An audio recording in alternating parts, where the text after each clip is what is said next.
pied des immeubles, elles sont en première ligne d'un décor d'aquarelle. Les cabanes en bois de la pointe de l'Aiguillon témoignent des débuts d'Arcachon au XIXe siècle. Aujourd'hui, elles ne sont plus qu'une douzaine, restaurées par des nostalgiques de ce quartier méconnu, comme cette passionnée qui est née ici. C'était des cabanes de travail, il y avait des gens simples, des gens humbles.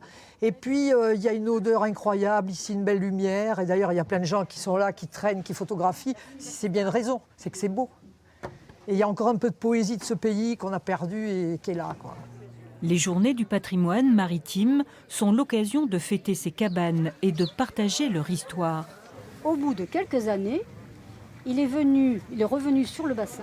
À travers des conteurs, des peintres, des photographes et d'anciens ostréiculteurs devenus passeurs de la vie d'autrefois. Nous sommes ici sur le domaine public maritime. Nous avons des occupations, des AOT, des occupations temporaires, et nous les conservons à condition de perpétuer justement cette histoire et ces cabanes, et c'est l'historique maritime du bassin d'Arcachon. À l'écart des circuits touristiques, une vraie découverte pour certains visiteurs. J'arrive là tout à fait par hasard, je ne suis pas de la région. Et on faisait une balade et je trouve que ces petites rencontres sont très sympas. Ces cabanes, elles sont rares, elles sont préservées, bien entretenues et je trouve que c'est fabuleux.